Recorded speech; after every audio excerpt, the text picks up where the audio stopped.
Yeah, that's pretty much when all my headaches started because being a squad leader or a platoon leader, you were, in their eyes, responsible for all the members of your squad.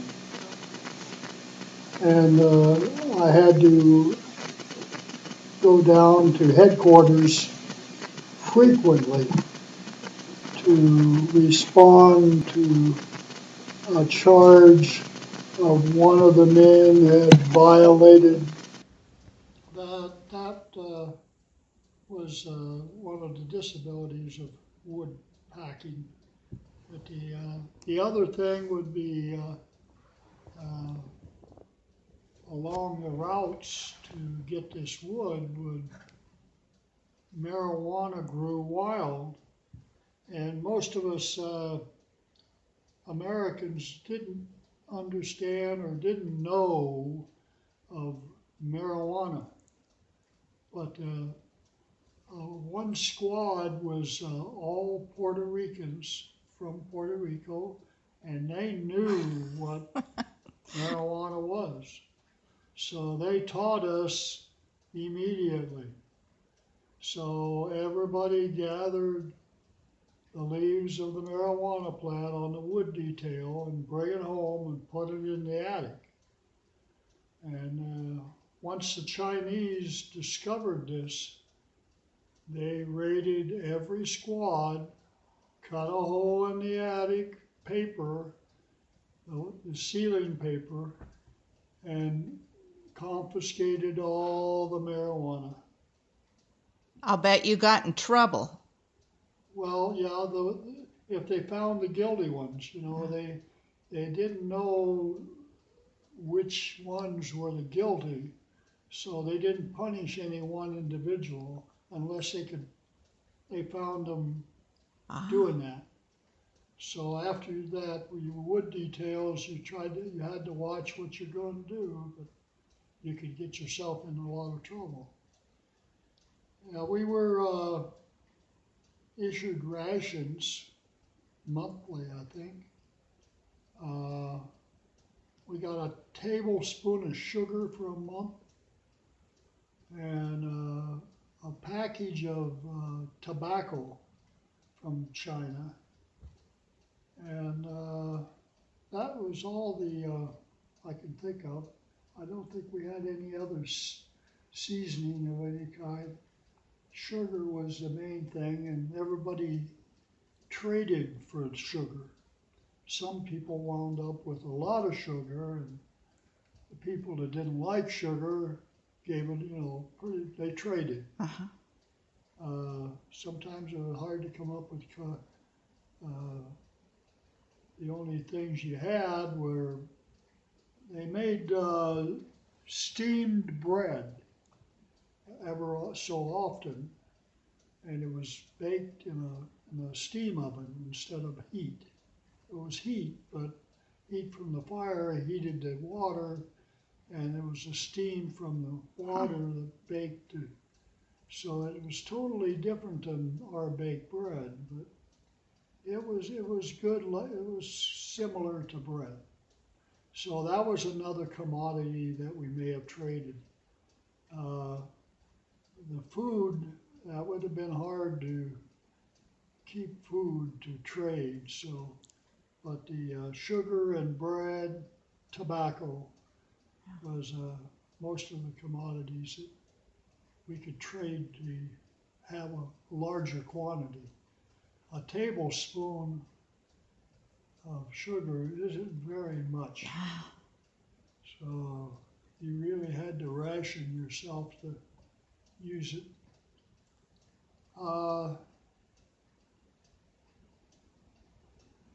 I can't think of any, well, there was the Chinese when the talks at Panmunjom was sounding good and they were getting something done.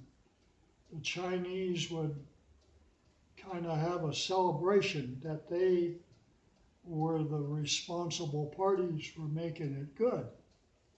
So they would bring cans of pork, canned pork, and each man, it was a fairly small can, but each man had a can of that pork. And that was delicious compared to the dried fish and turnips that we normally have. The turnips, some of them would be as 4 and 5 feet long. Oh, wow. And they're more like wood than they were a vegetable. Yeah. It was lousy tasting turnips. But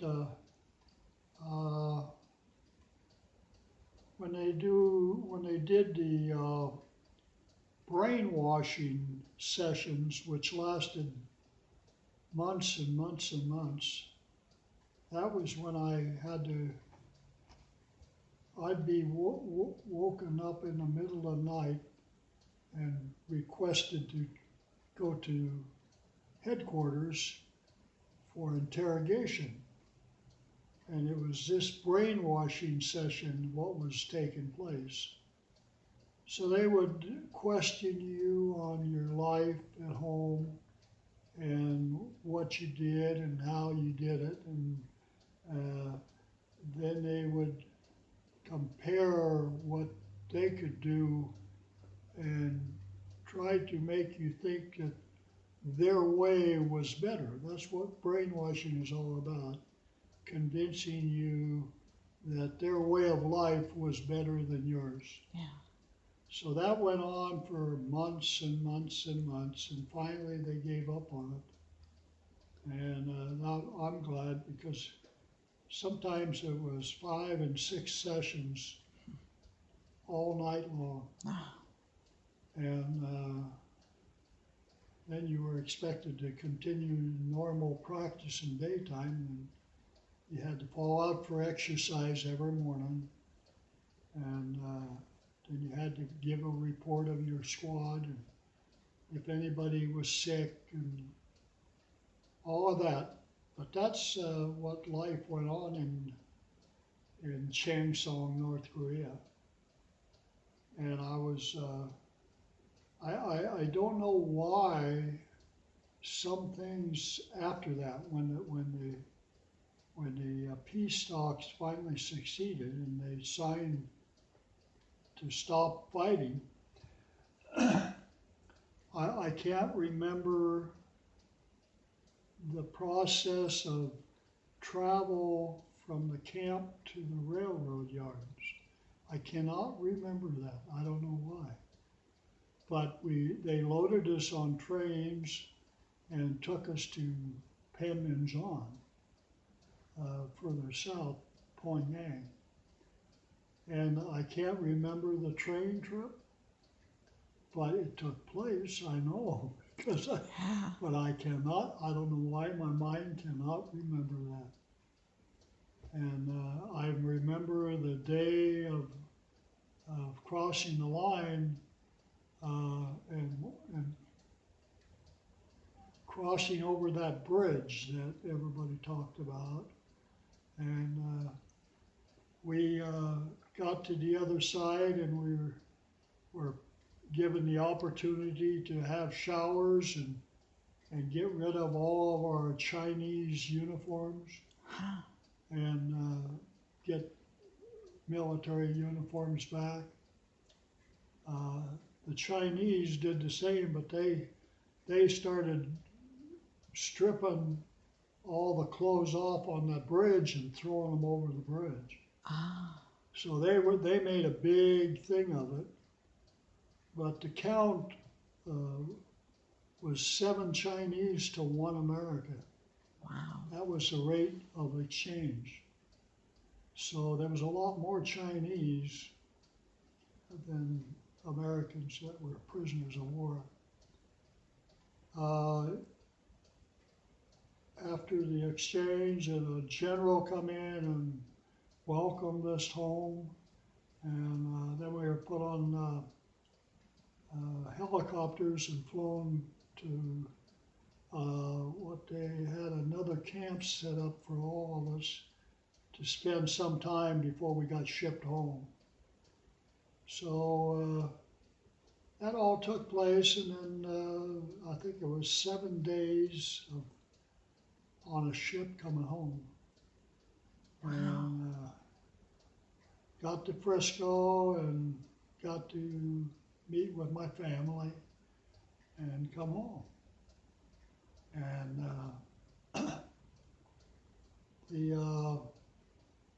did I miss the part with her? That's Yeah. all on there. So No, it's not on there. So Oh, if they- you could tell us about yeah, and the Christmas dinner is on there. the Thanksgiving dinner. is on there. I've got that. But when the lowest point was quite a while before the exchange, I had relapsed. Well, I come down with a severe case of hepatitis, and I woke up in a hospital. I don't remember getting that way or sickness or anything. I just remember waking up in a Chinese hospital with a nurse holding my hand, and I was begging her not to let me die. That's the only thing I can remember about that. And several days there, and I got out and went back to the company. But right after that was some of the lowest points in my memory of everything. I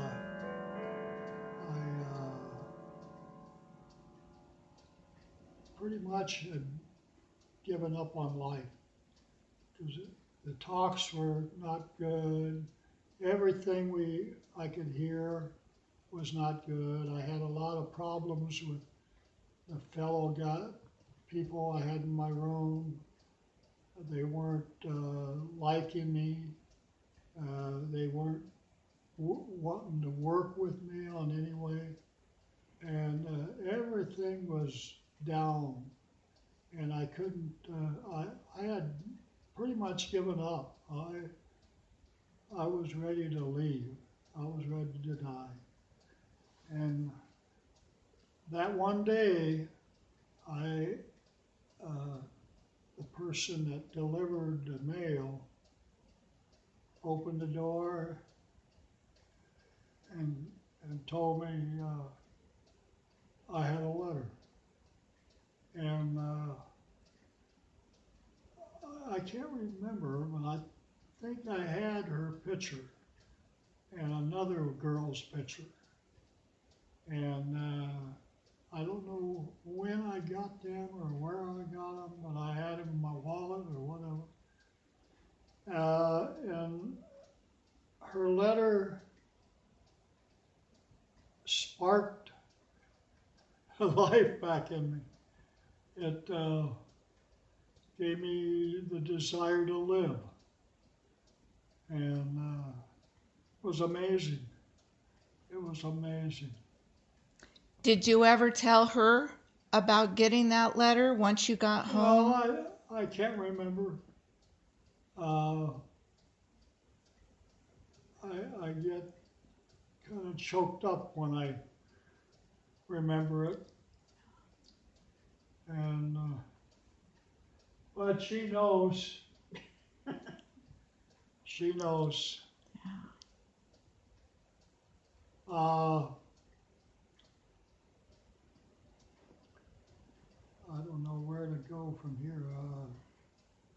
Well, you were saying that you were released and you got to San Francisco. Yeah, we got Frisco and got to come home and drove all the way back on Frisco and stopped in Prineville to visit my brother and coming home. And while I was gone, my family had moved from La Center to Nakata, Washington, which is down on the Long Beach Peninsula. Oh, okay. And I was unaware of that because it must have been sometime in '52 when that all took place. So I wouldn't have known anyway, but I was saddened because I liked La Center. I liked the countryside, the area. I wasn't really special interest of the ocean and living there, but I had to accept it. So I we returned to Long Beach and spent some time there, and then I bought a car, and I wanted to travel and see my other friends, and of course I wanted to see her. So I had a ward pain, which was my buddy here in the center. And we got together and went to Portland. She was working for AT&T. A telephone company. Yeah, a telephone operator in downtown Portland. And we got together, and when I come home, I couldn't drive. Driving a car was speed, and fast things disturbed me. Well, I don't know why. Oh. I could not drive a car. Huh. You know, it just bugged me because everything went by fast, and I could not put up with that. Huh. So it took me quite a while. I bought the car, and I had Ward drive because I couldn't. It just was something in my mind would not let me Uh-huh. handle that. So it took a while to accustom to speedy things to where things move very slowly over there. The fastest thing they had on the road was an oxen. Whoa. So, well, they had trucks, but very few. You forgot where you were? Huh? You forgot where you were? No, I think, but Did Myrna have a driver's license at that point? Could she drive your car? no, she didn't. She didn't have a driver's license either. Ah. But we worked on that. But I bought a '49 Ford Club Coupe, and once we started getting together and going places together, and we wanted to go visit some of her relation in Tri-Cities. It was Tri-Cities, no, Spokane, wasn't it? Yeah, Spokane. And a lot of her relation lives there. And we were on our way to Spokane, and I said, well, why don't you drive? So I pulled over and I let her drive because she was All good right. at driving. But then later on in life, when we lived down in the valley, Vancouver, Fruit Valley, we wound up being involved in a train car accident. Oh my. We was coming home from my brother's place in Scappoose at night, dark, and raining. It was a cloudburst. It was just coming down in like a waterfall. And I had come the back roads from St. John's, and I crossed the one street. I stopped at a light, and light changed, and I started up, and I did not see the train. I don't know why I didn't see a train. It was across the road, and they were backing, pushing cars into a warehouse area, but there was no railroad crossing, no lights, no nothing. Oh. They should have had a person out with a lantern swinging it. Now, I didn't see the train, and there was nobody there. And when you hit a train, they will not stop immediately. Right. So they drug us down the tracks for a ways. Oh my So goodness. we're in 66? Yeah. Chevy. And it has a dash halfway over, and then it turns and goes in. And back then, there was no shoulder straps, just across there. So when we hit the train, Myrna's head hit that corner of that rounded part. Oh.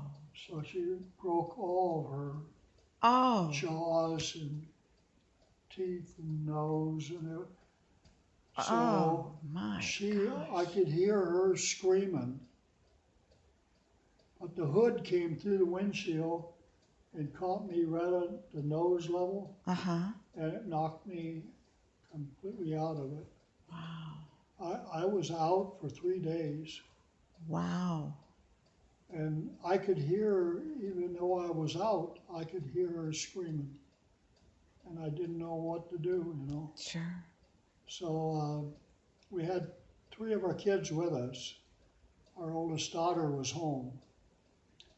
And all of us wound up in the hospital. But it was a horrible night. 29th of October, what year? 69? Wow. I think it was. And it's How a scary. horrible experience. Yeah. And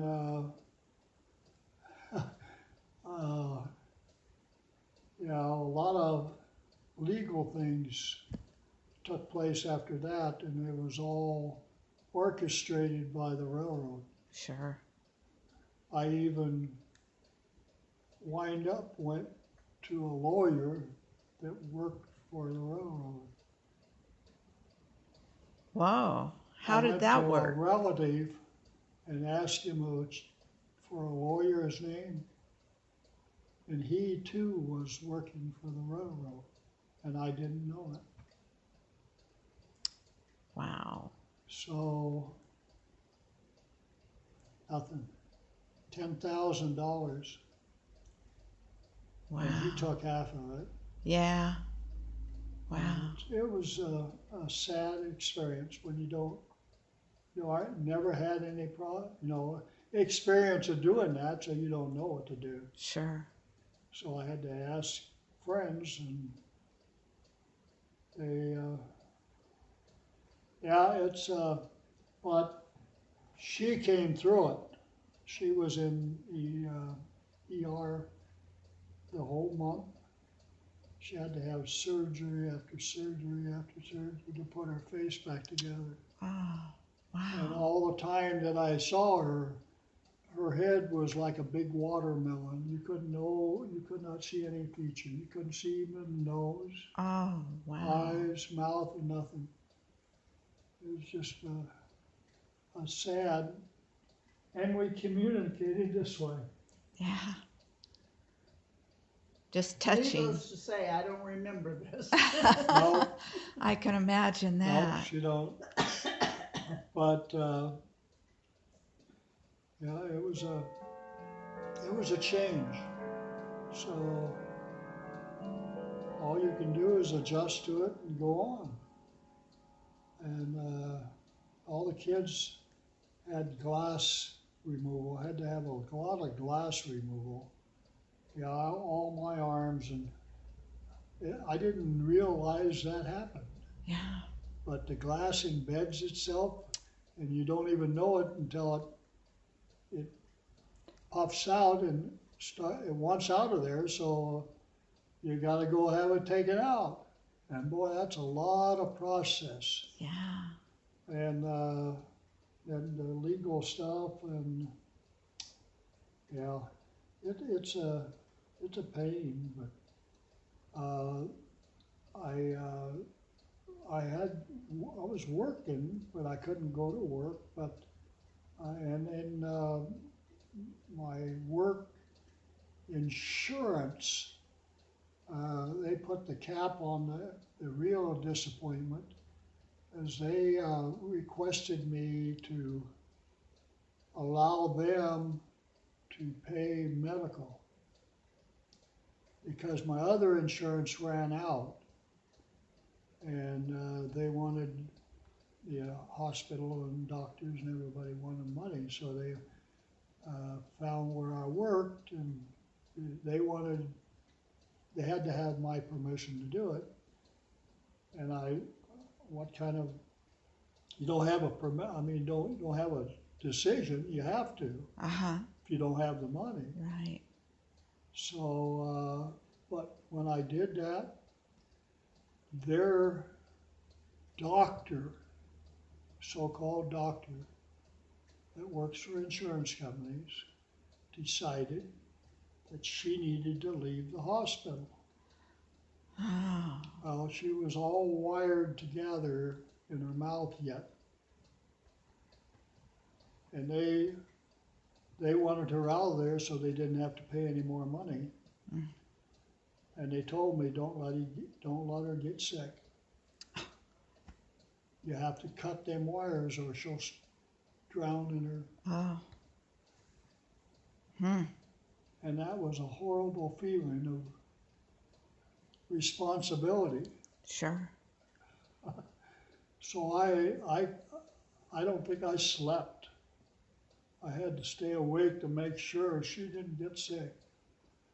But that was horrible. How scary.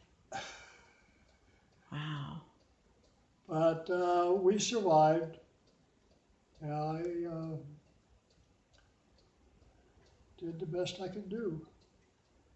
And you can survive and come back, but never, a lot of things won't be the same. Sure. Yeah. But we all lived in the valley, got involved with taking care of kids and all the little games and things kids want to play, so you do that too. I was even school board president for a year, and lead scouts and all that stuff too.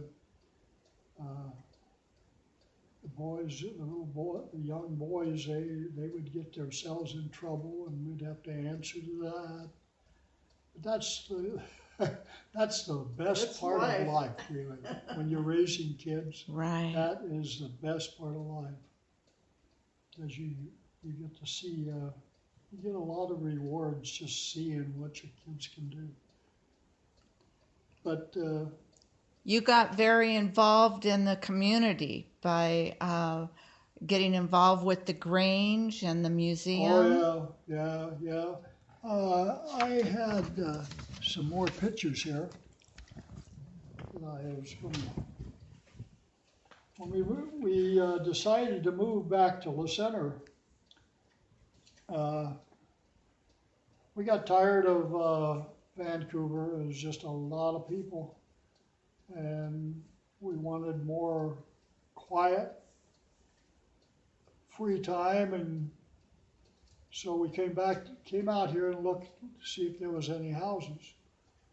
And we looked at one down over in the other suburb development down over the hill. And we found one, but we liked the house, but it had almost like a creek running under it. Oh. And they didn't think anything about it. They just let it run.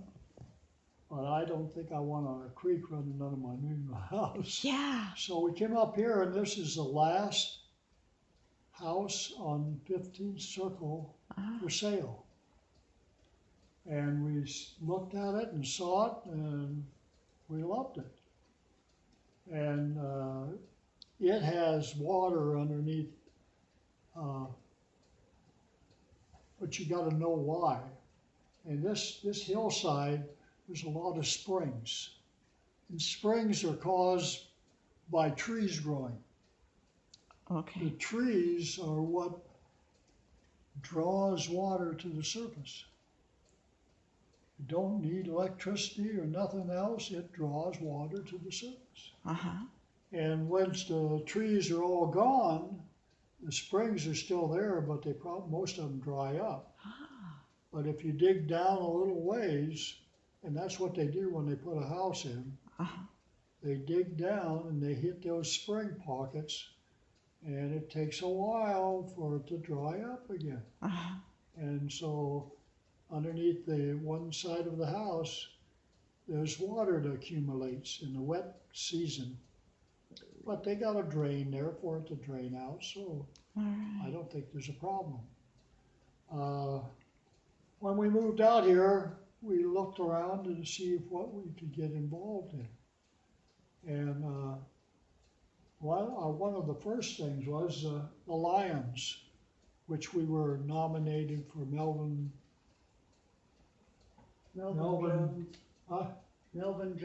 Jones Award. So that's what those two. And we've been Lions for 15 years.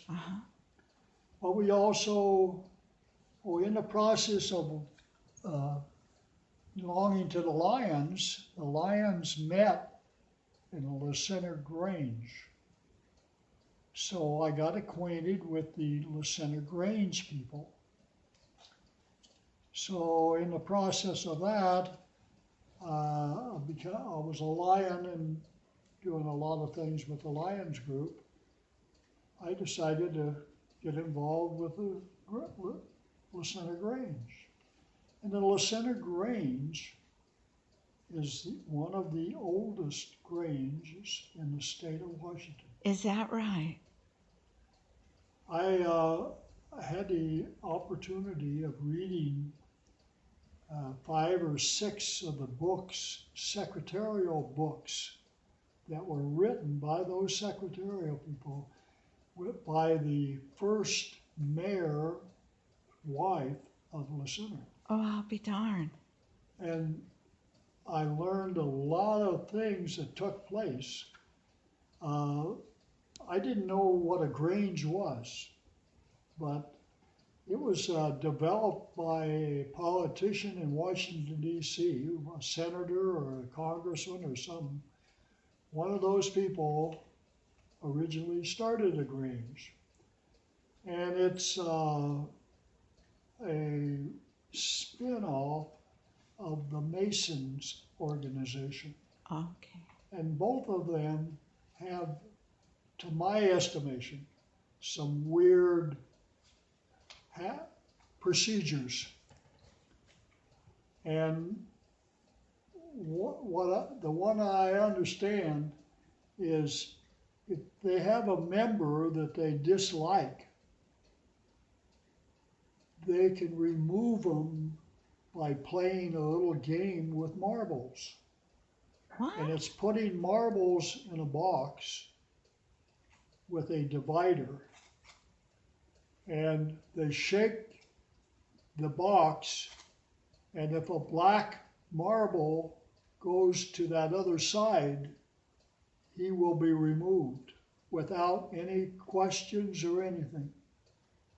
And that's weird. That's very To weird. my estimation, that's weird. Uh-huh. But that's one of the processes that they use to really to discriminate, Uh-huh. because that's what it is. And I never knew that, but I liked a lot of other things that the Grange did.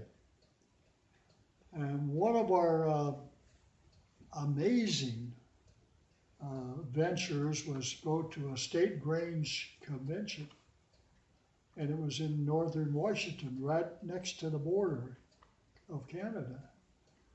And one of the projects that they were showing off was how they use cow manure to produce gas, to run a generator that would furnish electricity to the whole farm. I'll be darned. And that was amazing. And guess what the gas company is doing today? They're asking everybody to join that and donate money to help that expand. I'll be But that dairy had 220 cows. It piped the manure 3 or 4 miles to where the farmhouse was, where the generator ran that produced all their electricity.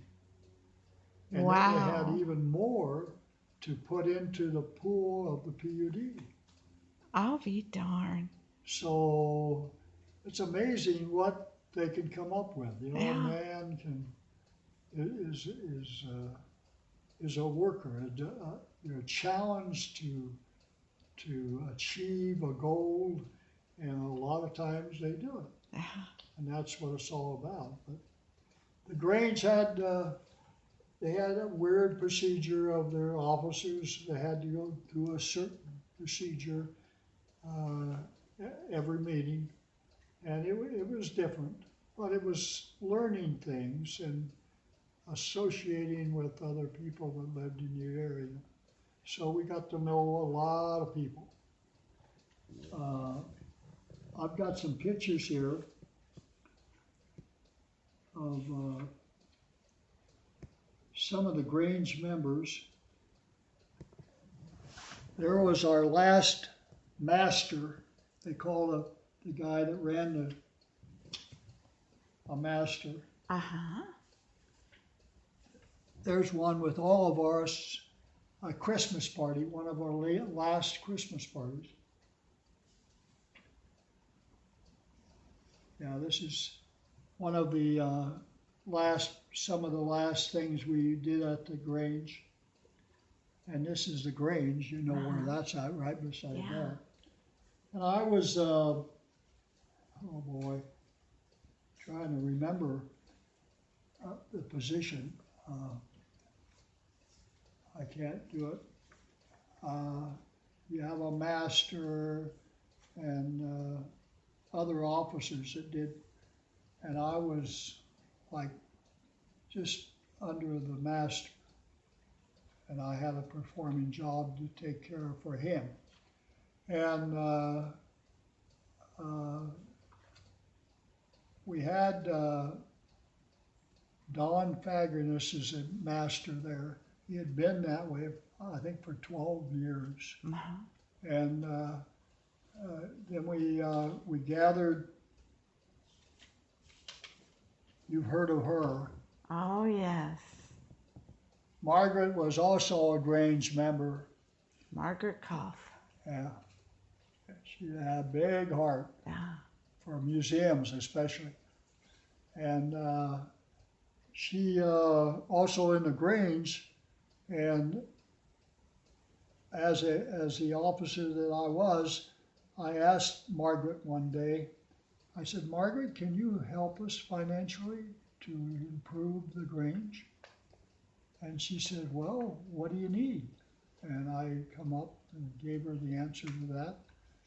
And we had, you know, it was, some of the windows in there were real bad, but they were original windows. They weren't the clear windows like this. They They were actually the wavy, waved the they had wavy things in them you're looking at. Yeah.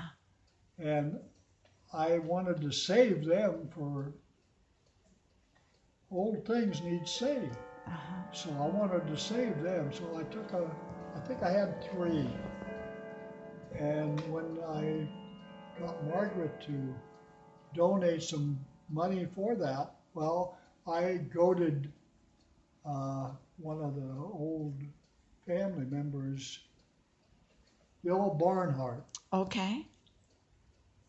Barbara's brother-in-law. He was a Grange member and yeah, Grange member.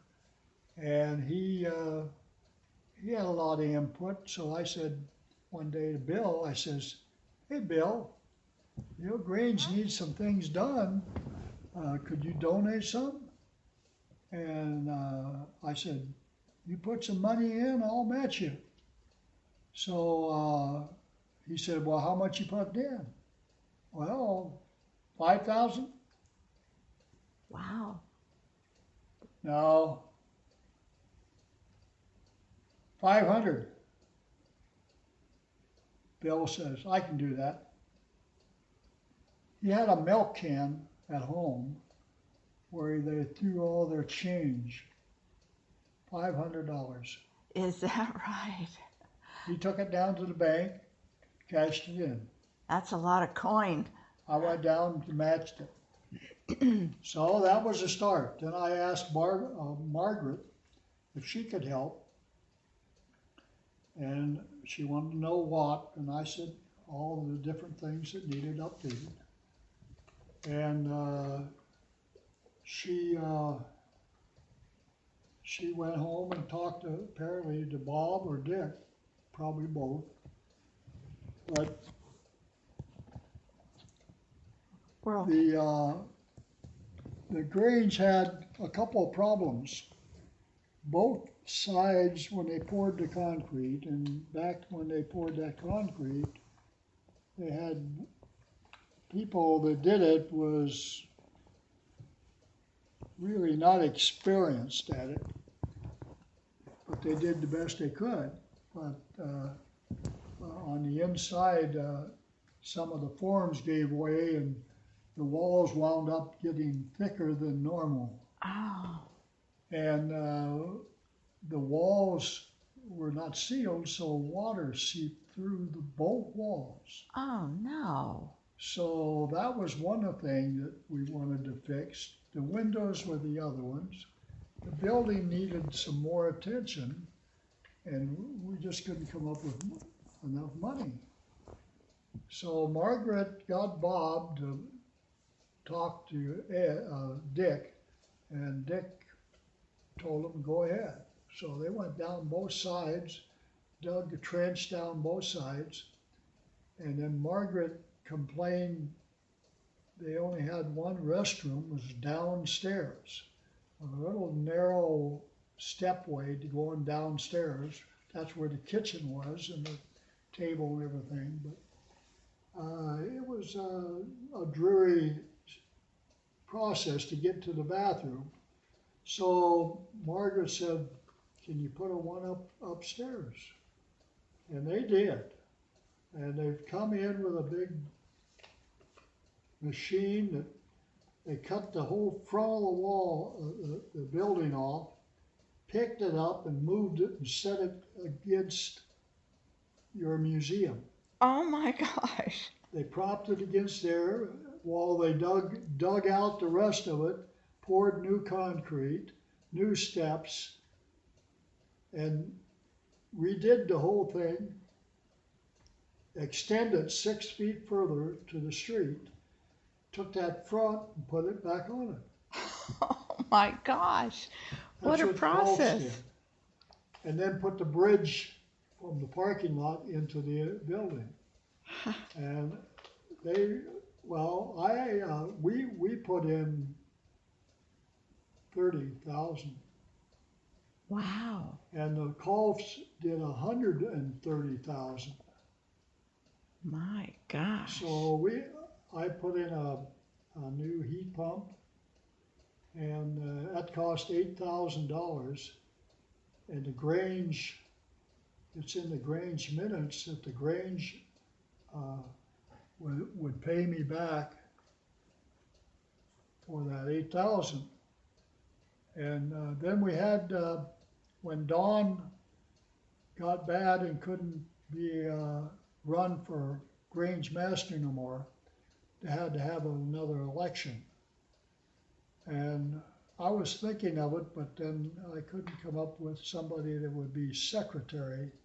She did not want to be that, so I couldn't come up with nobody else. So I got out of the election, and the election went to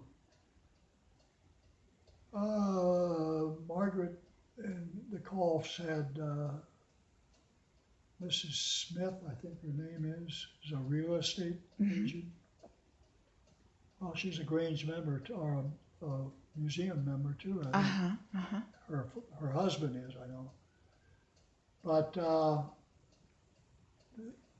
she came in as a Grange officer, the one that I had held before, but lower down, and then she got her husband elected master. So when that happened, they had a friend that had become a member too. Well, these are two of them, of the other members. Down there was a husband that the first one I met when I first started joining the Grange. Her husband was in charge of it. Okay. But he wasn't a master. He was, Don was a master. And Mrs. Smith, she was renting from her or something. But she put her in charge of the building. And she came down. I was having, Myrna and I had open mic in there every Friday night. First Friday of the month. Okay. First Friday. Huh? First Friday. Yeah, the first Friday every month we had an open mic session in there. All these people that played music, country western, Nice. would come in and play till about 10. Uh-huh. And they didn't ever charge. They did it free. Uh-huh. And everything was free. We didn't charge them for coming in and doing it, but we produced snacks and stuff for them, Uh-huh. and to enjoy music. That's what we wanted to get the community, Sure. and we did that for 8 years. Wow. And then Smith took over. Apparently Dick wanted control, so he had her change all the locks. So I could not get in no more. So one night on a Friday night, she had a locksmith come in and change all the locks. Oh my. And I still have probably $1,000 worth of personal items still down there. She locked them up. I couldn't get to them. I got a lot of stuff out before that night when she informed me that I was not welcome there no more. Oh my gosh. So that's what happened. And What a shame. yeah, I should have gotten a lawyer. And but I felt, well, you weigh the things, you know, he had 130,000 involved. He wanted control. I could understand that. But not to lock somebody out. You know, that's what real estate people do. Yeah. That's how they control their property. If you don't pay your rent, you lock them out. So that's what she did. What a shock that must have been. Uh, What a shock that Yeah. must have been. Because I wanted that. I still would like to see that. You know, it's the oldest Grange in the state. And all the other Granges envy them, but they downplay them by saying active. They're not the oldest active Grange in the state. Ah. But they are the oldest building. The center opened its Grange, and I forget what year now, but there were two other Granges over in Woodland. Huh?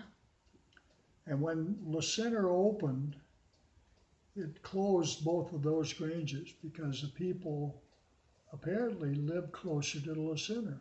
I don't know why, Uh-huh. but they both closed, and they must have come to La Center. And La Center was a very, very active grange during the 30s and 40s. And that's when all the people here in La Center, they all were members.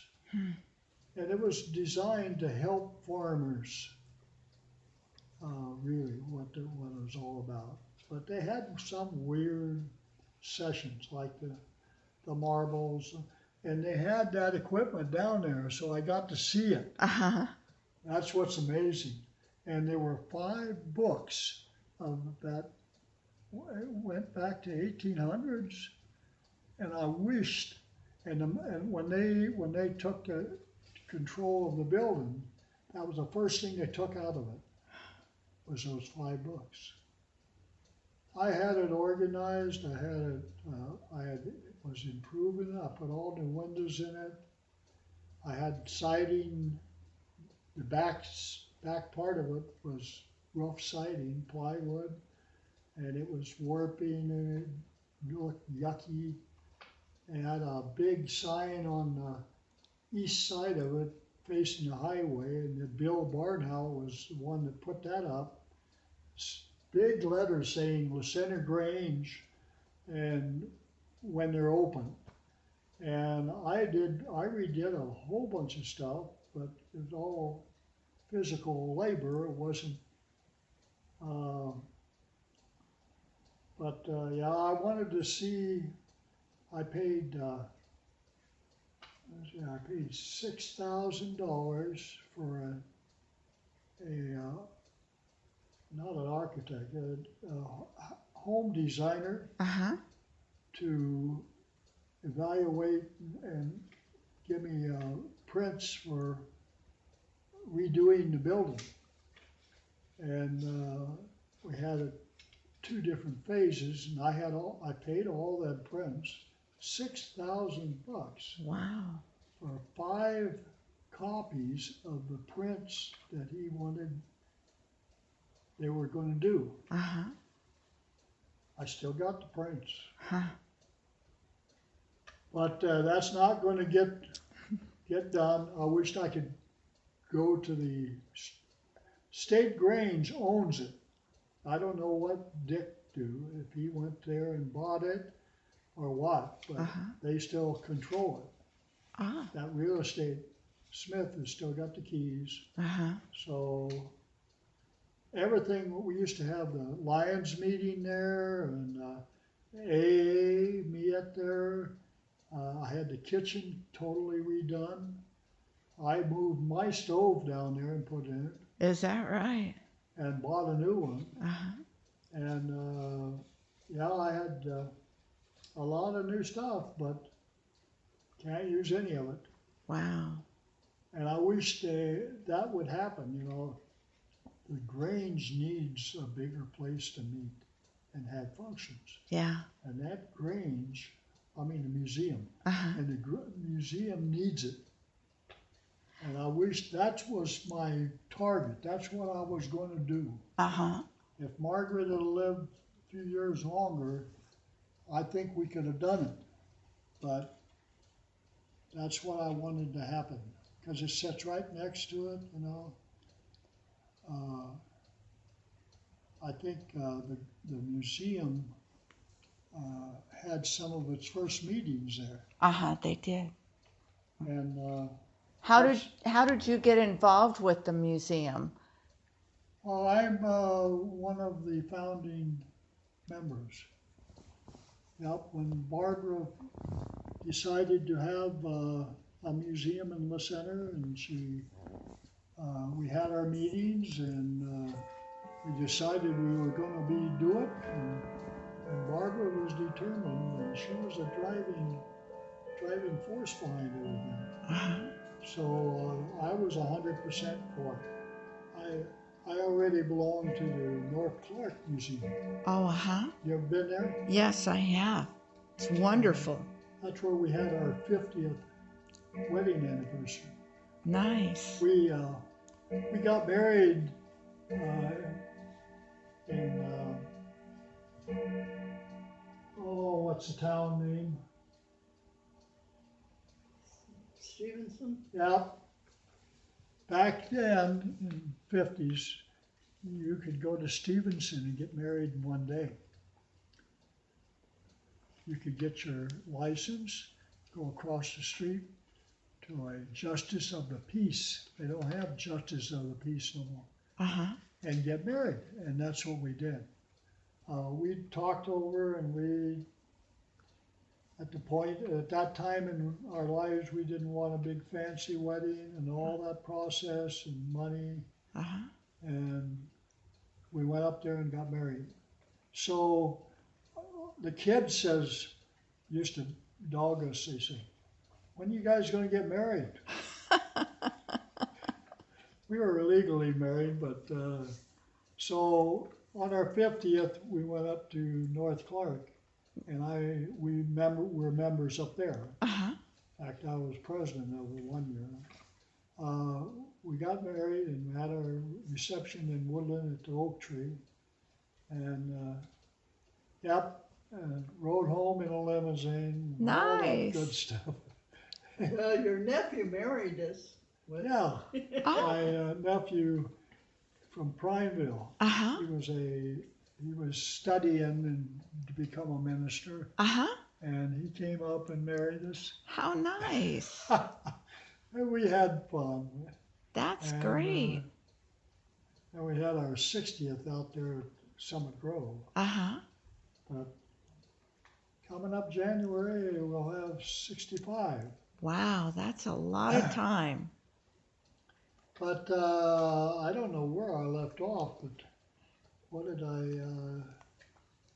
we both grew up in La Center, and I don't know, I when didn't we grow decided up to in move out Center. here. I was an Amboy. Well, yeah, she grew up in Amboy. Actually, between the two, really. Yeah. She grew up in That's a close by. school district, the richest school district in the state of Washington, Green Mountain. Green Mountain. Oh, is 'Cause that it's set up on right? the ridge from a hydroelectric plant. It was the Ah, That richest hydroelectric little plant school in the county. Supplied the taxes to that school. I didn't realize that. It was Yeah. called Green Mountain. It was a 2-room school.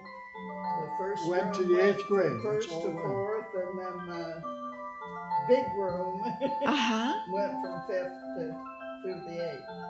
Huh. I've been out there. I've seen it. Yeah. You Yeah. seen it? Uh-huh. Oh, you have? Yeah. Oh, great. It's a great It's spot. changed quite Yeah, a bit that's a since neat when little I school. was there. Yeah. Well, it was a lot smaller when she went there, but it's, It had a And this is small a school couple of and old a pictures of La gymnasium Center, the which old burned buildings. down. Oh, nice. Yeah.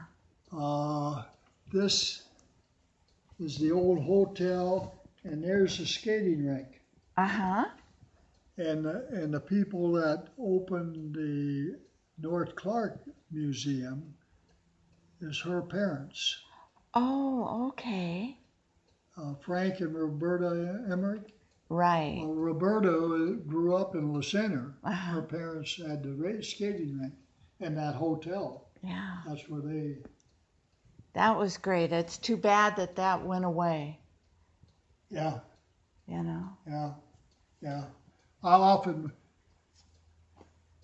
as a museum member, I think, Bob Zumstein. Oh, okay. He has a trailer full of old antique logging and sawmill and stuff. Oh, how And he's fun. brought it to the museum a couple times. Uh-huh. But he does that. He Uh-huh. lives over the hill. Someday, if you get the museum members to authorize a picnic, Uh-huh. he has an ideal situation. He has 80 acres, and on the Oh, north end of it, he's got like a park. nice. And it's all fixed up. You can have cookout meals and everything. Uh-huh. But he's standing by some of his old equipment. That looks Bob interesting. Zumstein. I'll be He darned. had a log mill or a logging outfit. He owned, he owns 80 some acres down there, and he just lost his wife last year. Yeah, last year, Uh-huh. and he lives over the hill. So if somebody wants to go see that, we could. But he has his family reunion. They have it in August, I think, Uh-huh. there, and it's a beautiful place. That sounds like a nice idea. Yeah.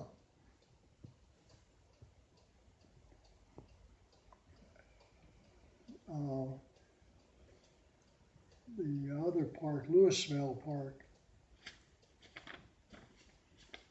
is the front. When they built Louisville Park, it was all created by WPA. Uh-huh. Washington People, something, I forget what that stood for. Anyway, it was a workforce that did improvements in the county and state. Uh-huh. And my father built they have all these logs sitting on concrete and signs in Clark County Park. My dad did some of the work on that. I'll be His darned. picture is on it. I can come up with a picture for you of that. I think you did give me Or one. did we give one? Uh-huh. Uh-huh. Okay. Yeah, that's great. What else? Well, you've seen a lot of changes of this little town. Oh yeah. Yeah, we gravel roads when I lived there. All the roads outside of the city were gravel. We used to do, Ward and I, some of the dumb things we did. We tried to figure out some way of making money. So my brother had this 45, come on, Harley Davidson motorcycle. Oh. Uh-huh. And it had a big seat on it. And to make it a double seat, you had the driver had to sit on an extra pillow. So the seat was not for two people. The passenger always got the seat. But Ward and I used to ride around on that. One year, we decided we wanted to make some money. So we decided we were going to paint mailboxes for a charge. So the motorcycle had saddlebags. So we went to the hardware store and bought paint, brushes. Back then they didn't have any spray paint. It's all in a can, you had to brush it on. Uh-huh. So we got on our motorcycle, filled it up with the paint and what we needed, hauled off the county, different county roads, and peddling the paint, you know. We painted quite a few, but we had mishaps. Gravel road and motorcycles, They don't mix. they don't mix too good. Yeah. So we had a lot of accidents. Not serious ones, but minor ones. Uh-huh. So, but we painted a lot of mailboxes, made a little bit of money, spending money. And one year when we both lived fairly close up there in Highland, and we used to go on these expeditions. All the land up there was stump land. At one time there were a ferocious amount of trees sitting there, but they all been logged off and nothing but stumps. Uh-huh. And then people used it for grazing cattle. So everybody had cattle grazing on these stump land. But that was our play area. You could create a lot of, come up with a lot of different scenarios playing in the stumps. And I had my father's rifle from World War One. Oh. It was a single shot, lever action single shot. Uh-huh. Your lever action, you pull it forward and put the shell in, pull it back, cock it, then fire. And that, we didn't have any bullets for it, but we'd stick a match head or something behind the trigger and make a pop. And we go out in these stumps and create different projects of fighting, and it was Ward. He always had to have it his way, because Ward was the only child in the family, and that's how he got it, his way. Uh-huh. So you could not change that. So I always gave in and let him have it his way. If he was still the Lone Ranger, I had to be Tonto. So survived one night in the wild. So he got his tractor and trailer and came over to my place, and we just had all things planned out, got permission from everybody that needed. And down the road we went. We had logging roads back there that goes down to where we wanted to go. And we wanted to go right down where the creek was. So we did, and pretty soon it started getting dark. And we set up camp. We were going to sleep in the tent, sleep in the wagon, and all night long it was nothing but hearing noises. What's that? What's that? And he'd grabbed his flashlight and shine it over the side and see if he could see what it was.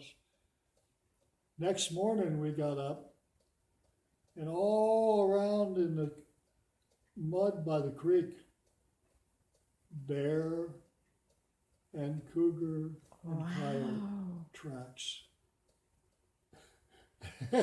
And we survived in the wild. Yeah. Without firing a shot.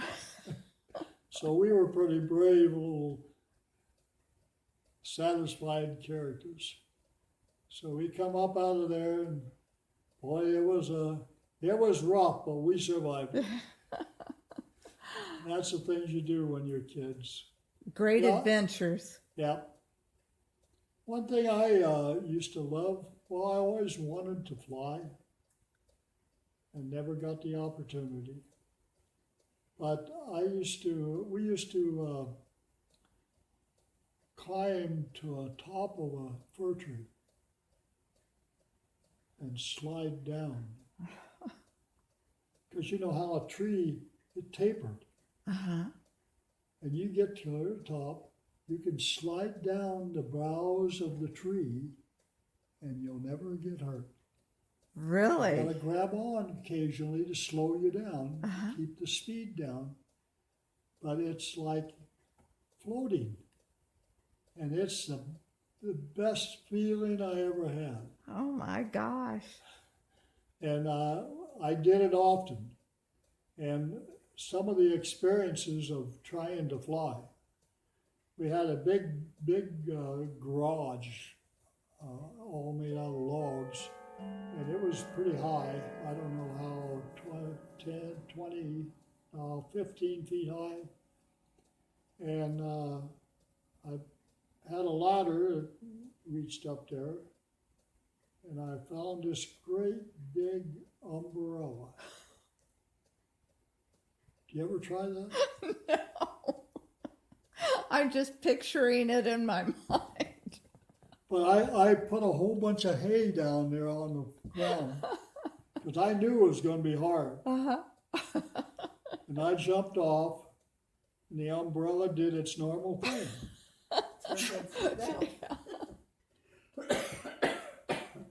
So then I took the ladder, turned it upside down, and I took, I forget what it was, whatever, some kind of shortening or something. I greased the, the, the, the poles that, not to cross with the other ones. Uh-huh.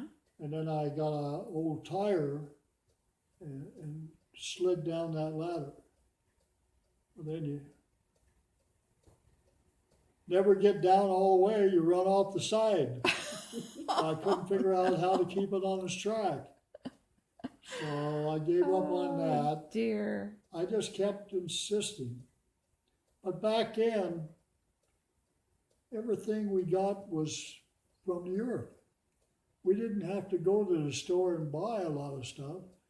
Everything was there, but you had to plant seeds, and we got most of our meat from farmers around that had dairies that didn't want bull calves. So when the calves were born, if they were a bull, they wanted to get rid of them immediately. Oh. And 9 times out of 10, they couldn't sell them. So they gave them to various people. And you could raise it and create your own meat. And that's what we did. Oh, okay. Yeah, if you wanted a hog or any of the other stuff, you had to buy them. Uh-huh. But beef, you could talk to a dairy guy and get free bull calves Huh. and raise them, and you got beef. So that's what we did. Nice. But with children, you always make pets of them. Yeah. Did you And name then them? when it comes time to slaughter them, Yeah. breaks your heart. So many times we'd go through that process, and we'd always have calves that we favored and paid and fed from time a lot of times they were taken away from the cow before they're weaned. Uh-huh. You had to feed them yet. Yeah. You had to feed them milk, so you had to take care of them. That was a requirement for your parents.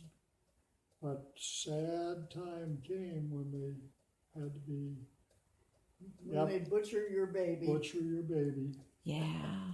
She had the same problem. She had, what was a pig? Oh, yeah, we had pigs. Well, we did We had- too. And then in school, we had FFA, Future Farmers of America, and out. You ever been up to Summer Grove? Uh-huh. That used to be a restaurant. They had cabins. When the old Pacific Highway was the only road, Uh-huh. when they opened that up, it was a connection from Mexico to Canada. Wow. And that was a restaurant service station on the way. And there were very few of those. But it had cabins they rented. And when we had the 47, 48 winter, we had 4 feet of snow. Wow. And then we also had silver thaw, where the ice formed on all the trees, Uh-huh. and then all of it melted. That's what created the 48 flood. Okay. But when they had that silver thaw, a lot of it got so big, it took the trees and broke them off. Yeah. That's what happened to the Summit Grove. And all around their cabins, and it just dropped every tree there. Oh, yeah. And they weren't there were some big ones, but our Future Farmers of America teacher in La Center School decided that he got acquainted with the old couple that had the building, and he volunteered to FFA classes to help them restore their property with all this down brush. Oh, nice. So we went up there and worked for weeks, clearing all that brush off and burning it and cleaning it up for them. Uh-huh. So that's what I did in my younger years. Nice. That's why that building has a lot of memories to me too. Used Sure. to have a fish pond in the middle of the floor. In the middle of the floor. Yeah, In the middle of the floor, it had a big fish pond. Okay. And a lot of people that stopped in there for dinner would get to see fish in the pond Huh. right by the tables. I'll be darned. When they redid it, they finally took that because they had leaky problems with the pond. Uh-huh. But yeah, that's some of the old things with that. That's a beautiful place. One of the oldest cabins around. But yeah, growing up here in La Center was challenging. All except the last part for me. But I like old things. We used to go swimming down there in the Lewis River. It was a lot different back then.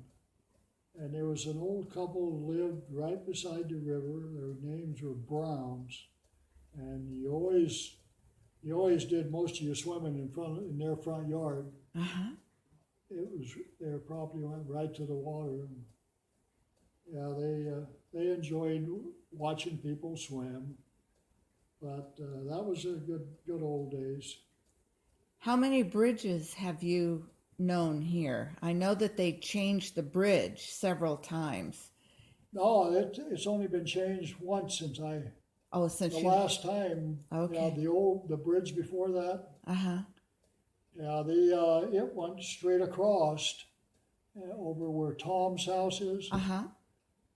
There was an Indian family living in a house right where that property is. Tom living now. Oh. It was down below, not up on the hillside.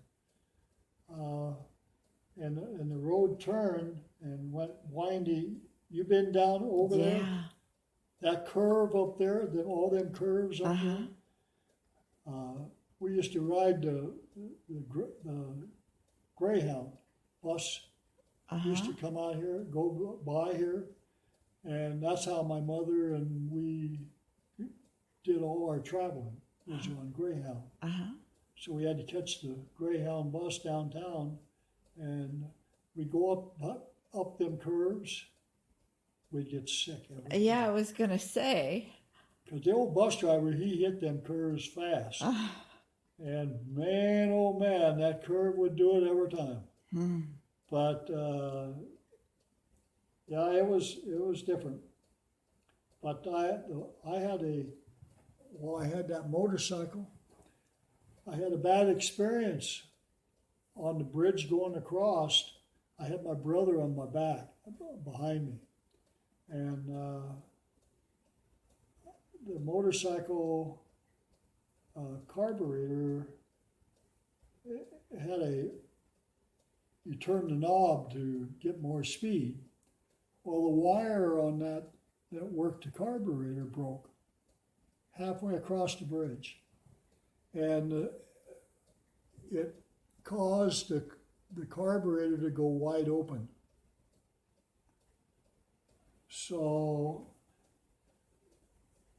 I don't know how fast I was going, but it went wide open and I couldn't figure out how to stop it.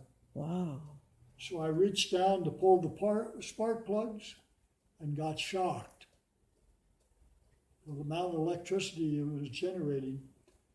And I couldn't get the wires off, so I knew that curve was coming up, and I thought that's what we're going to end up. What did I do? I lost it. I did something. At the last second, and it slowed down. Wow. But I thought me and my brother was going to wind up dead on that curve because I knew I couldn't, at the speed I was going. Sure. It just kept going. I had no control over it. And I lost it. I can't figure it. It was so simple. Huh. Well, I'll bet your brother was scared. I'll bet your brother was scared. He didn't know. He didn't see. He didn't know any of that took place. It's Probably a blessing. He got mad at me because when I finally stopped on the other side, I had to stop, man. I had to relieve some feeling. You know, I had to get stopped. And he says, "What are you stopping for?" He enjoyed every second, huh? Yeah. And I hear how hasn't, you know, it's just overwhelming. I couldn't get rid of it. But I can't I always remember that, and I can't remember it. I don't know what I know I reached down and grabbed a spark plug and got shocked. But there was something else that I did. I don't know how I ever thought of it. An angel must have told me what to do. Yeah. Because boy, I did it, and it saved me. But that was the bad experience with that motorcycle. And all this time, I never had a license. I didn't. I didn't have a license until I came home from Korea. Is that right? I drove my mother to Vancouver in a truck. My stepfather had a ton truck, and a ton and a half, and that was the only vehicle we had for one year. But I used to drive her. Well, I not clear to Vancouver. I went to where the old Pacific Highway crosses the interstate at the fairgrounds. Uh-huh. That's where it came, where the old Pacific Highway crosses, and then it goes back across and goes to Salmon Creek and down one side of Salmon Creek. Now, I know the complete route of the old Pacific Highway that's gone. Yeah. It's amazing. Yeah. Yeah, that was the days when the old Pacific Highway, and all the gravel roads outside were a lot narrower. We moved in here, we went up, well, the hill was called then Oakdale Hill. It's called Brothers Hill now, I think. Uh-huh. And we got halfway up that, there was a spring in the side of a hill. Everybody stopped and got water to drink Oh, yeah. or put in their car, Uh-huh. and we had to put it in the car. There was a bucket there, you dip it in and take the water and put it in the car. You don't see them springs no more. Yeah. Yeah. So were all your children raised here in the center? Or did you live All my kids were raised in Vancouver. in Vancouver? Okay. They all went to Vancouver schools. My daughter was the last of the Fort Vancouver School downtown, the old building. Okay. That was right at the corner of Fourth Plain and Main Street, where it was a 3-story, I think, building where the old Fort Vancouver School was. And they moved all the schools out, so Dan was Hudson Bay, Stephen was Hudson Bay. But they grew up and we were all living in the valley. And I worked at Boeing Uh-huh. for, well, most of the time I was there.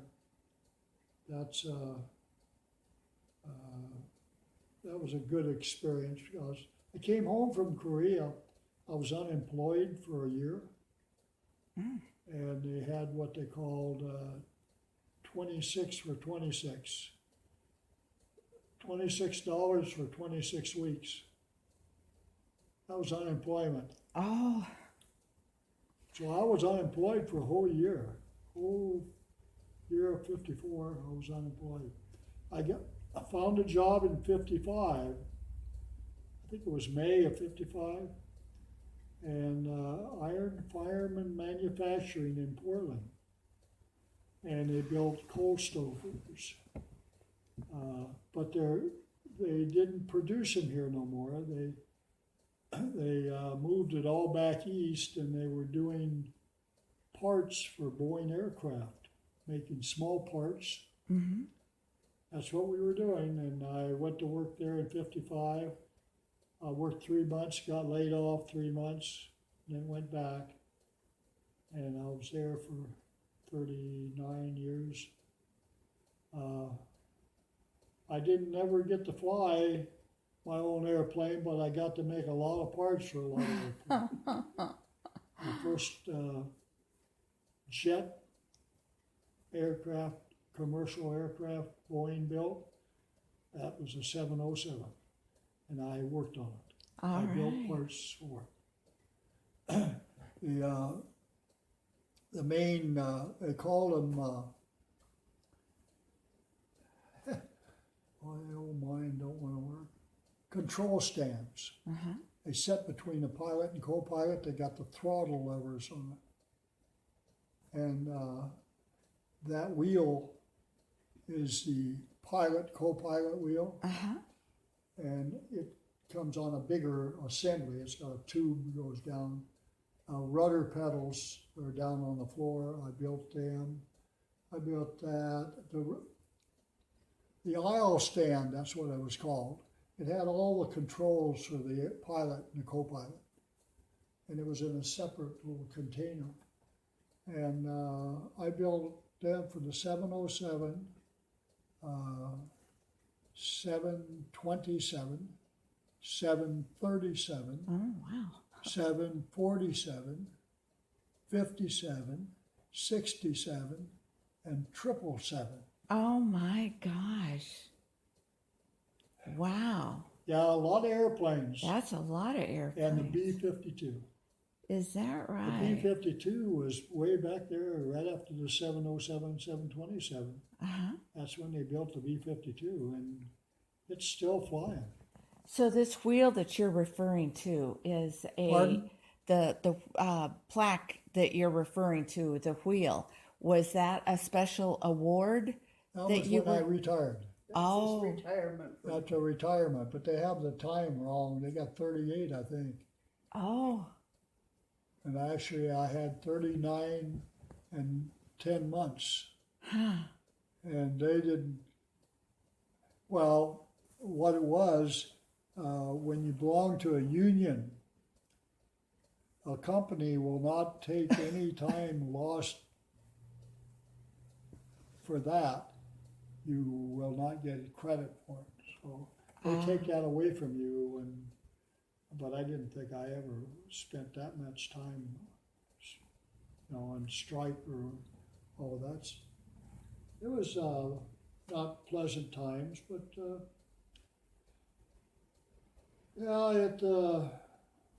Boeing was a fabulous. I worked for Iron Fire Manufacturing. Then a California firm come up and bought them out and moved the building to Gresham, Oregon. And then they got bought out by another company from back east. I can't remember the first name, but the second company bought them out was Radiation International. Making big fancy sounds, but they used their head. Boeing, they were always making Boeing parts. So Boeing wanted to build the 747, but they had to come up with some big machines. Well, they'd go and bid on jobs that Boeing wanted built. And they wanted to make the 747 main landing gear beam. It was titanium. After it's all machined, it only weighed 1,600, 800 pounds each, and bolted together weighed 1,600 pounds of titanium. And you have to know how to machine it. It does burn. Titanium will burn if you get it hot enough. It'll burn up. So you had to watch it. So, but it was 20 feet long, and these forgings came in. They weighed 3,200 pounds, and they machined them down to 800 pounds. Wow. But they had to have a monster machine to do that. So they bought these machines from Great Britain, had them shipped over here, installed in the new building out there at Gresham. And then after they got it up and running and the parts being machined, they put the place up for sale. Boeing had to buy it because they had too much invested. Sure, yeah. So that's how they took Boeing to buy it. And when they bought it, they gave everybody seniority from day one as Boeing time. Nice. Wow. You can't. Wow, that's great. That was fabulous. Yeah. So all the time I had Iron Fireman and all those others, they gave me time. Nice. Yep. But I don't know. I think Boeing is fabulous. And then after I retired, they came up with another money package for people that retired early. And I automatically fit that because I had already done it. So it was in that time period, so they sent me a letter telling me they wanted to give me all this money, and it blew my mind. And I said, I got to check this out. What are they after? Because there was a lot of bad things that happened.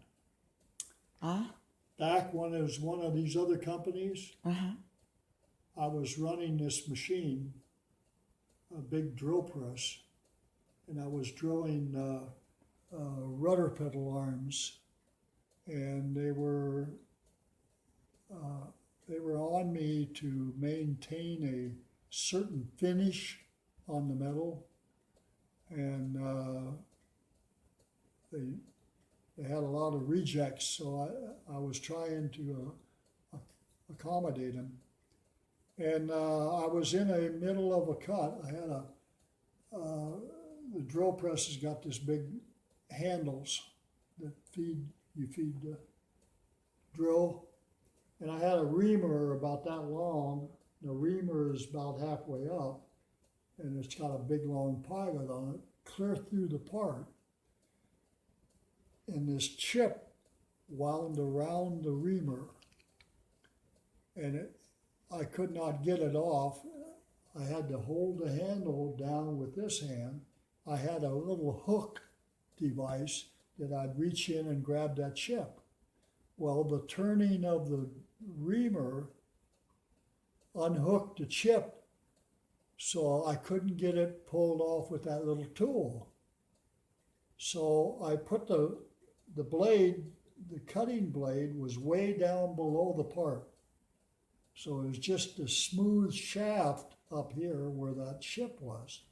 But if I'd have brought that cutter back up through it, it would have hooked that chip right back up through the metal and scarred the metal. So that would have blown my attempt to. So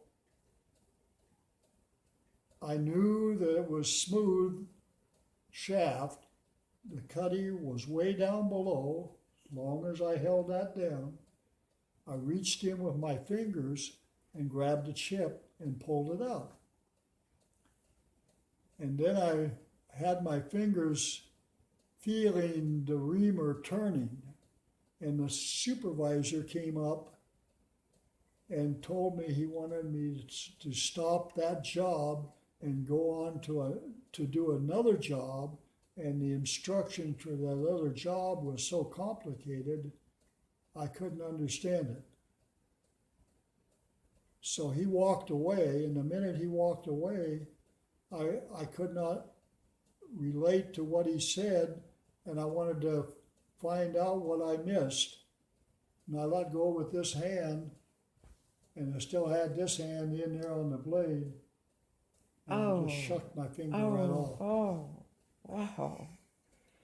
So Ouch. that hung over me for all those years, and I let a certain few people know about it, and they were management, and that's a no-no in management.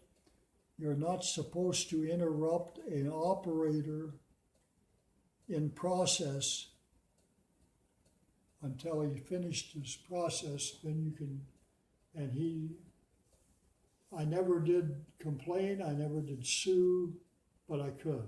And they knew it, and they didn't want me to, so they treated me special Nice. all those years. Wow.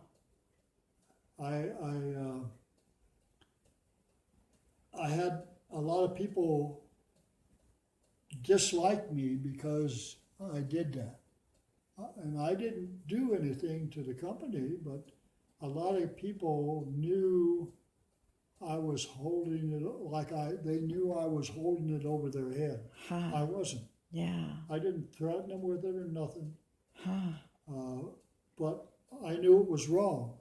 And I let quite a few of them know I knew. But once they found out, they treated me special. Yeah. So up until then, I was being downplayed. Well, some organizations, the Masons, you know about Masons? When they in a workplace, they control flow because of a membership. They want their people to achieve before others. And I had 5 of those individuals in my company, right where my area where I worked. So they controlled me. I could not gain momentum into anything. I could not. They always kept me down. They always kept me doing what they wanted me to do, not what I wanted to do. Right. So that was hard. Once that got out, then that got relieved because one of those people was that supervisor. Oh. So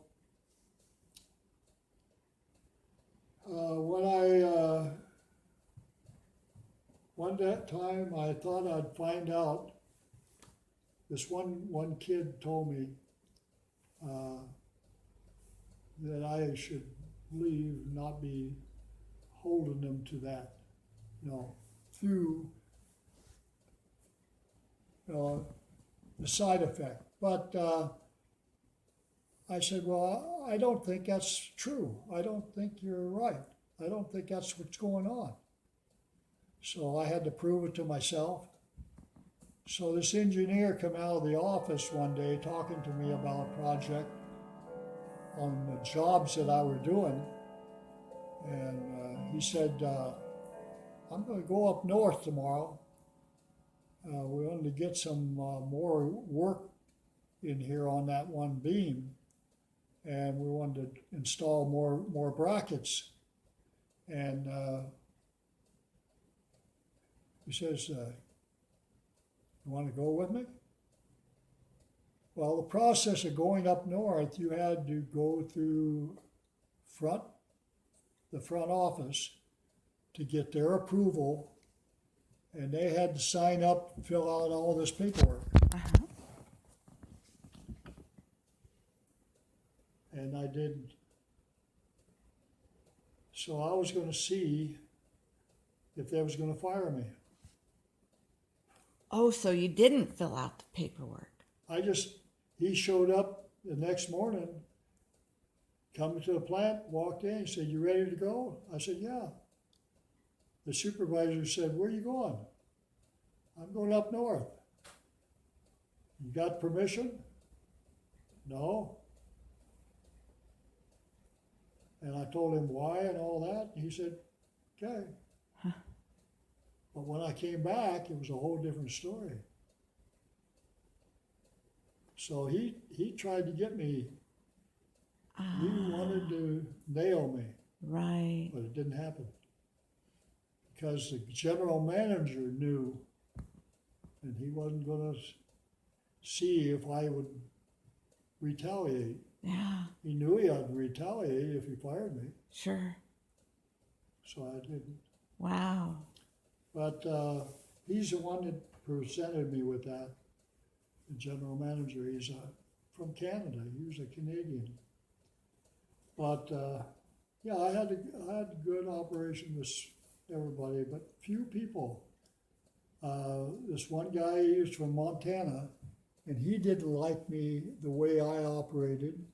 And he had, I don't know if he was a Mason or not, but he had one of his fellow people slash my tires, No. both rear tires in my car. Whoa. Yeah, some people, they see people with advantages that they use and they don't like it. They do nasty things. That's I got those two tires, and then I bought a brand new one, and he sliced it. oh. I called the cops on the second one, and the cop says, "Well," he says, do you think you know who did it?" I says, "Yeah, but I can't prove it. And if you can't prove it, I will not." He says, "Well, if you think if you could give me a guy you think he's did it, I'll go in and talk to him and tell him, let him know that we know, and see what happens to that." And I said, "Yeah, I'd like to see that happen, but I can't prove it. It's just a guess, but I was right. But you can't." Cop said, "Well, we can't patrol your parking lot, so." Sure. Yeah. But I had some people that what you do whenever you go in life, anything you do, Right. you have friends and you have people that don't like you. And you work at Yeah. changing their attitude and enjoying the ones that like you. That's all you can do. When you retired, was that a huge adjustment for you? Or did you just, when you retired, was it a huge adjustment? A very difficult adjustment. Was it for Myrna too? Yep, absolutely. Yeah, well, I felt when I retired, she retired. And she cooked and took care of the kids and all that for 40 years. I wanted to relieve some of her jobs. But man, you should have seen the reaction I got. "You want to take my job away from me?" And it was the hardest thing I ever did in my life, was snip some of her jobs, because I had to have something to do. Sure. Yeah. It took me 5 years before I could stop waking up at 4 o'clock in the morning. Oh, yeah. I could not stop. I loved my job, and they made me a lead man of the assembly department. And I enjoyed working. Oh, I enjoyed doing that almost as good as flying, I think. Huh. It satisfied some of that, Uh-huh. knowing what I was doing. And the things that I had built, and I know them things are flying, and it satisfied some of that. But yeah, it was a shock. It was hard. She didn't want to give up any of her jobs, and I needed something to do. Sure. So I did other things, but what? Why are you looking at me like that for? Yeah, she was not willing to. I told you, you need to retire, just Yeah. like I did. Yeah. But she didn't want to give up nothing. And she was, anytime I tried doing something and sneak around and do it, she'd come around and really criticize. Well, Ken, I don't want to have my phone freeze up on me again, so I just want to let you know that we need to kind of wrap it up. And so if there's some final things that you'd like to say, we could do that now. So quit rambling. Quit rambling. Well, I know that this community means a lot to you. Oh, it does. So if we want to end it on just talking about, Yeah, when I first moved out here in 2000, I went downtown and swept Main Street. It was filthy. I swept Main Street and nobody knew it. just a regular broom or A broom. I swept Main Street, sidewalk and street gutters, and picked it up and packed it home. And nobody ever saw me. But the center main office was, the people was still, well, they were a lot different than the people running now. They didn't have the process going on back then. I used to walk out by the park every morning. I used to do a lot of walking, and I walked out by the park and I found this mitt with a kid's name on it. And the police, the one policeman that was active then was only one man. He was parked out by the park out there watching traffic. And we walked up to him and told him about this mitt we found, and he could locate the owner, go to school and find the owner and get it back to him. And he says, yeah, I could do that. So we gave him the mitt and went on walking that day. We got acquainted with the chief of police, and the only man on the police force. But the telephone company used to be in that big building behind City Hall, and that's where we paid our bill. And it was a different thing, the two stores were. Well, let me see. There's only one store, but the other one was a restaurant combination, a restaurant tape where you rent movies and things. That was in the biggest part of it. The old bank or the post office was empty. The tavern, when we were kids, back in the 30s and 40s, that's where we had to go. We had to go to the tap on the window of the tavern to get ice cream. Okay. and candy and pop, but you had to tap on the window and you couldn't go in. You had to tap on the window and they'd open the window. They were brothers, Spencer Brothers owned it and ran it. The big house that used to stand where the last frontier is, Uh-huh. it was a 3-story big house. It was the Spencer twins lived there. So the house used to be a Mary Hine drugstore on the other side of the street from where the grocery store is. Mm-hmm. It's gone. So there's a lot of things that, well, the old feed store where the gas pumps for the little General is, Uh-huh. used to be a feed store. Okay. A big store, and in one corner of it was a barber shop. That's where I got my hair cut for 50 cents. Uh-huh. Yeah, it's and then you get your feed for your cattle and stuff at the feed store. That was the Finnegan feed store.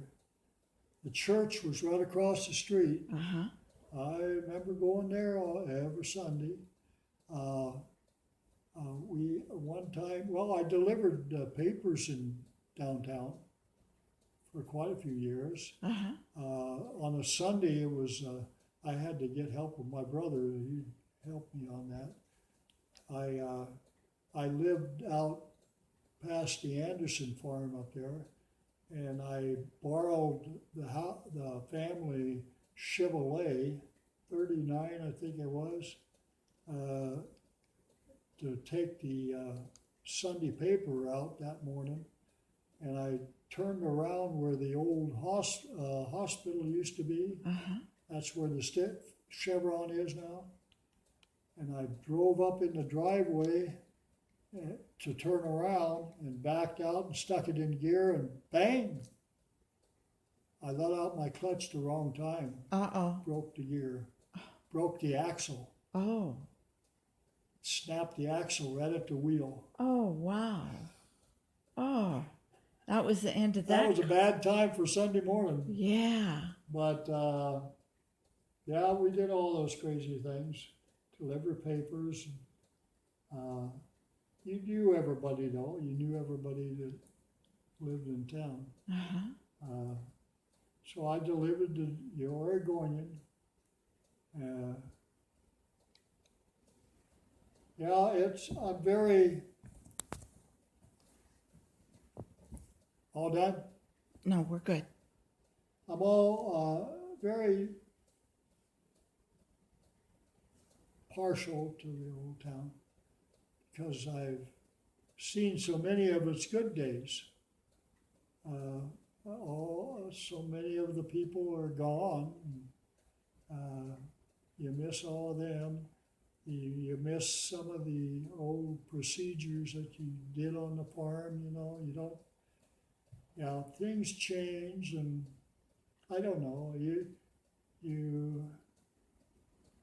miss them old things. Some things, you know, you don't know why they have to go, but they all change. Nothing stays the same.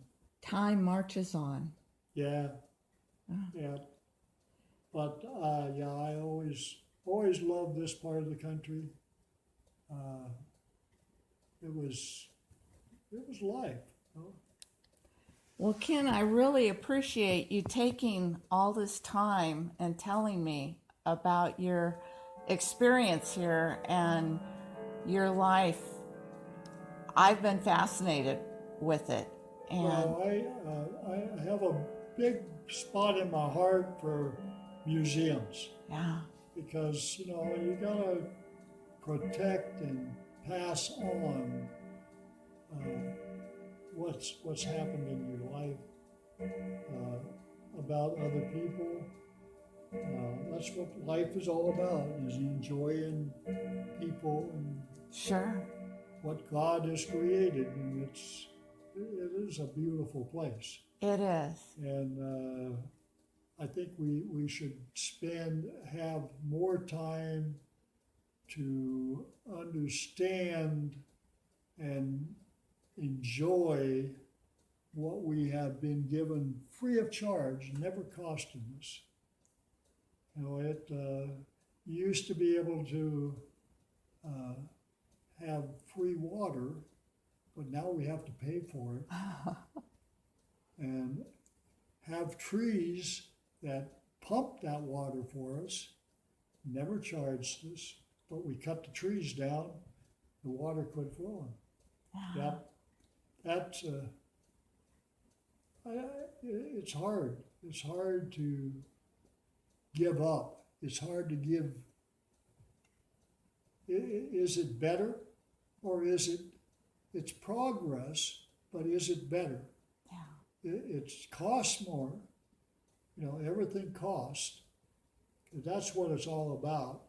For government to survive, you have to pay government for those free things that used to be. Yeah. We used to live off the land. Now we still live off the land, but it's overseen by man to try to improve. But I don't think man can improve it. The basic thing. Sure. They can change what they think needs changing, but is it really necessary? Like all the insecticides that have come forward to do one thing and it does others. You know, it eliminates others. Yeah. Well, my heart feels for the honeybees right now. Oh, yeah. And because of certain insecticides that destroy what they require. Right. Clover is, now they found out that clover has the ingredient that they need. But there's insecticides that kill clover because you don't like clover growing in your yard. Yeah. Yeah. And that's what they need, is that ingredient in the clover flower. Yeah. So all those things are sad to me. But I'm 100% for museums. And you people that work in there, live in there, and do all those things that need to be done in museums. Yeah, I wished I could still be as active as I used to be. But I will, maybe. You've done a lot for the museum in the past, and we're pretty grateful for that. Yep, I got to come back and go down and enjoy some of the new things that's probably in there. Yeah. I haven't been there for a long time. But We're going to be open tomorrow. I'm going to be down there. tomorrow they're open? Uh-huh. No. So, well, I'm going to go ahead and sign us off on this, Ken. Okay. But thank you so much, both of you, for all the time. I really appreciate this. Oh, that's appreciated that you do this information. So, yeah, Okay, well, thanks again. you betcha. Thank you.